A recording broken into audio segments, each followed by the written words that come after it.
Praise the Lord, ஹல்லேலூயா. கிறிஸ்துவுக்குள் பிரியமானவர்களே, இந்த அருமையான காலை வேளையிலும் தேவ சமூகத்துக்கு வந்தவங்க ஒவ்வொருவரையும் இயேசுவின் இணையற்ற நாமத்தினாலே அன்பின் வாழ்த்துக்கள். இந்த நாளிலும் 2 கொரிந்தியர் 3ஆம் அதிகாரம் 17ஆம் வசனத்தை அடியேன் வாசிக்கிறேன்.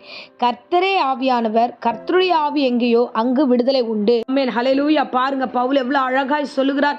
கர்த்தருடைய ஆவி எங்கேயோ அங்கு விடுதலை உண்டு என்று. விடுதலைக்காக இன்றைக்கு நிறைய பேர் நம்ம போராடிக்கிட்டு இருக்கோம். வியாதியில விடுதலை வராதா, பிரச்சனையிலிருந்து விடுதலை வராதா, பலவீனத்திலிருந்து விடுதலை வராதா, விடுதலைக்காக ஏங்கி தவித்து கொண்டிருக்கிறோம், போராடி கொண்டிருக்கிறோம். ஆனா ரொம்ப அழகாய் ஒரு வசனத்துல சொல்லுகிறாரு, கர்த்தரே ஆவியானவர். ஆவியானவர் எங்கே இருக்கிறாரோ அங்கெல்லாம் விடுதலை உண்டாயிருக்கும். ஆவியானவர் எங்கெல்லாம் இருக்கிறாரோ அங்கெல்லாம் பூரண சுகம் உண்டாயிருக்கும். ஆவியானவர் எங்கெல்லாம் இருக்கிறாரோ அங்கெல்லாம் சமாதானம் உண்டாயிருக்கும். ஆவியானவர் தாமே நம்மளை வழிநடத்த வல்லவராய் இருக்கிறார். ஆமென், ஹல்லேலூயா. சோ ஆகையால பரிசுத்த ஆவிக்கு நேராக நம்முடைய கவனத்தை செலுத்தணும். இந்த பூமியில பாத்தீங்கன்னா முதல்ல ஆரம்பிக்கும் பொழுதே ஆவியானவர் அசைவாடி கொண்டிருந்தார் என்றுதான் வேதம் சொல்லுகிறது. ஒவ்வொருடைய வாழ்க்கையிலும் கிறிஸ்து அசைவாட வேண்டும். அசைவாடினால் மாத்திரம்தான் ஒழுங்கினமானதெல்லாம் ஒழுங்காய் மாறும். ஆமென், ஹல்லேலூயா. அருமையான பிள்ளைகளே, இன்றைக்கு பரிசுத்த ஆவியானவரை குறித்ததான ஒரு புரிதல் நமக்கு வேண்டும். ஆவியானவர் நம்மோடு அசைவாட வேண்டும். இரட்சகராக இயேசு கிறிஸ்து மரித்து 3ஆம் நாள் மேலே எடுத்துக்கொள்ளப்படும் பொழுது சீஷர்கள் எல்லாரும் ஒன்றாய் சேர்ந்து அவரை பார்த்து கொண்டிருக்கிறார்கள். அப்பொழுது அங்க தூதன் வந்து சொல்கிறார், நீங்க ஏன் இப்படி பார்த்துக்கிட்டு இருக்கீங்க, அவர் வருவார் அது வரைக்கும் அப்படின்னு சொல்லிட்டு அங்க ஒரு வசனம் சொல்லுகிறது, பரிசுத்த ஆவியானவர் உங்களை பலப்படுத்துவார், பரிசுத்த ஆவியானவர் உங்களிடத்துல இருப்பார், அவர் எல்லா இடங்களிலும் உங்களை சாட்சியாய் நடத்துவார் என்று அவர் இவ்விதமாய் வந்து அப்போஸ்தலர் 1ஆம் அதிகாரம் 8ஆம் வசனத்துல சாட்சியை குறித்தும் சொல்லுகிறார். அப்ப பரிசுத்த ஆவியானவர் இருக்கிற இடங்களில் நாம் சாட்சிகளாய் வாழ முடியும், விடுதலையாய் வாழ முடியும், நன்மையை பெற்று வாழ முடியும். அப்ப பரிசுத்த ஆவியானவர் ஒவ்வொருக்குள்ளாக ஊற்றப்படுகிறது. என் தேவனாகிய கர்த்தர் ஒவ்வொரு மூலமாக அவர் கிரியை செய்ய வல்லவராய் இருக்கிறார்.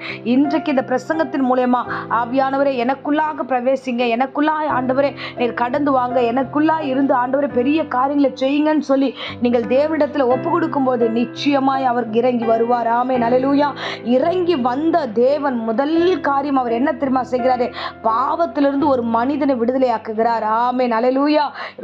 மிக முக்கியமான வார்த்தை இது, பாவத்திலிருந்து விடுதலையாக்குகிறார். ரோமர் 6ஆம் அதிகாரம் 18ஆம் வசனம் சொல்லுகிறது, பாவத்திலிருந்து நீங்கள் விடுதலையாக்கப்பட்டு நீதிக்கு அடிமையானீர்கள் என்று பவுல் விதமாய் சொல்கிறார்.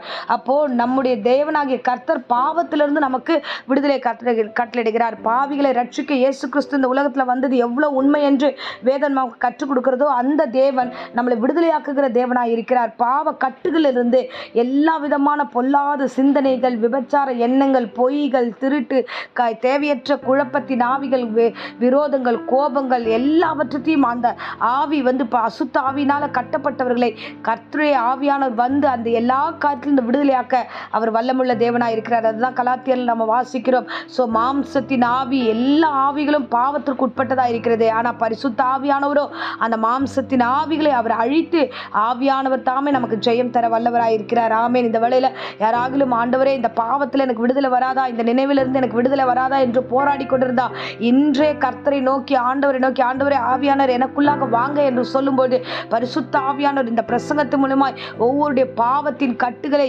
ஆண்டவர் தாமே விடுதலையாக்குவாராக. இயேசுவின் ரத்தத்தினாலே இப்பொழுதே இறங்கி பரிசுத்த ஆவினாலே நாங்கள் இப்பொழுதே ஜெபிக்கிறோம். ஆண்டவர் உங்களுடைய இருதயங்களுக்குள்ள ஒரு விடுதலை கட்டளையிடுவார். இனி அந்த பாவத்திற்குள்ளாக நீங்கள் போகாதபடி, மாம்சரீகமான பாவத்துக்குள்ள நீங்கள் கடந்து போகாதபடி, நீங்க பாவத்திலிருந்து விடுதலையாக்கப்பட்டு தேவனாகிய கிறிஸ்துவுக்கு அடிமைகளாய், தேவனாகிய கிறிஸ்துவுக்கு நீதிக்கு பிழைக்கிற பிள்ளைகளாய் நீங்கள் காணப்படுவீர்கள். ஆமென், ஹல்லேலூயா. அடுத்ததாக வேதம் சொல்லுகிறது, கிறிஸ்து அடுத்தது என்ன செய்கிறார் என்றால் லூக்கா நம்ம வாசிக்கிறோம் 13ஆம் அதிகாரத்துல ஒரு சம்பவத்தை குறித்து வாசிக்கிறோம். 18 வருஷமாய் ஒரு சகோதரியை வந்து பலவீனப்படுத்துகிற ஆவி அது பலவீனப்படுத்தி வைத்திருந்தது. வியாதி நிமித்தமா பலவீனப்படுத்தி வைத்திருந்தது. நிமிர முடியாத, எவ்வளவு வேணும் நிமிர முடியாத ஒரு கூனியாய் அந்த சகோதரி காணப்பட்ட போது கிறிஸ்து அங்கே வந்து அவளை கண்டு தம்மிடத்தில் அழைத்து, ஸ்திரீயே உன் பலவீனத்திலிருந்து நீ விடுதலையாக்கப்பட்டாய் என்று சொல்லி அவளை ஆண்டவர் தாமே விடுதலையாக்கினார். அவள் எழுந்து நடந்தாள். ஆமென், ஹல்லேலூயா. 18 வருஷமா வியாதி. இந்த வேளையில கூட எத்தனையோ வருஷ காலமா எனக்கு இந்த வியாதி தொடர்ந்து இருக்கிறது, என்னை விட்டு போகவே மாட்டேங்கிறது, இந்த பலவீனம் இருக்கிறது, இந்த சோர்வு இருக்கிறது, இந்த பயம் இருக்கிறது, இந்த தூக்கத்தின் ஆவி இருக்கிறது, இந்த வீசிங் இருக்கிறது.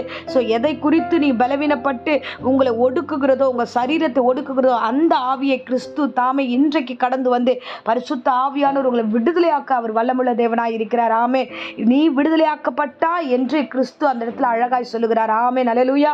தேவனாகிய கிறிஸ்து உள்ளே வரும்போது பாவத்தில் பாவத்தில் விடுதலை கொடுக்கிறார், பலவீனத்தில் விடுதலை கொடுக்கிறார். உங்களுடைய தனிப்பட்ட எல்லா காரியத்திலும் உங்களை விடுதலையாக்கி ஒரு வல்லவராய் இருக்கிறார். ஆமென். இன்றளவும் அடியேன் உபவாச ஜெபத்தில் உங்களுக்காக ஜெபிக்கிறேன். எந்த மனநிலைமையில் இருந்தாலும் சரி, தேவனை நோக்கி ஜெபிங்க, கர்த்தர் இன்றே விடுதலையாக்குவார். ஆமென். இப்பொழுதும் அடியேன் உங்களுக்காக ஜெபிக்கிறேன். அன்பு ரட்சகா, இந்த அருமையான தருணத்தில் வியாதியோடு போராடுகிறவர்களை நீர் விடுதலையாக்குவீராக. பாவத்தோடு போராடுகிறவர்களை பிதா குமாரன் பரிசுத்தாவின் நாமத்தினாலே ஆண்டவரே, பரிசுத்தாவின் நாமத்தை கொண்டே விடுதலையை கட்டளையிடுகிறோம். ஆண்டவரே, எல்லா சிந்தனையின் பாவங்கள் வெளியேறுவதாக, சரீர பிரகாரமான பாவங்கள் வெளியேறுவதாக, தேவையற்ற பலவீனத்தின் ஆவிகளை வெளியேற்றுவீராக. ஆண்டவரே அப்பா, வாழ்க்கையில் கூட முடியாத அளவுக்கு பலவீனப்படுத்துகிற ஆவிகளை, வியாதி விக்கனங்களால சோர்ந்து போயிருக்கிற சகோதரிகளை விடுதலையாக்குவீராக. ஆண்டவரே, கட்டுகளால் கட்டப்பட்டவர்களை ஆண்டவரை கட்டுகளை அவிழ்த்து விடும்படியாய் ஜெபிக்கிறோம். இயேசுவின் நாமத்தில் விடுதலை இப்பொழுதே கட்டளையிடுகிறோம். பூரண சுகம் ஆரோக்கியம் உண்டாகட்டும். ஆமென். இந்த வேளையிலும் கர்த்தாவே, தேவரே, கர்த்தரே, ஆவியானவர் என்ற வேத வசனத்தின்படியே நீர் ஆண்டவரே அப்பா இருந்து விடுதலையாக்கி பிள்ளைகளை ஆசீர்வதி. இயேசுவின் நாமத்தினால் இப்பொழுது ஒப்பு கொடுக்கிறோம். சகலமும் நன்மைக்கு எதுவாய் வழி நடத்துவீராக, சாட்சிகளா நிறுத்துவீராக. இயேசுவின் நேற்று நாமத்திலே ஜெபிக்கிறேன் ஜீவனுள்ள நல்ல பிதாவே. ஆமென். ஆமென். Praise the Lord. God bless you.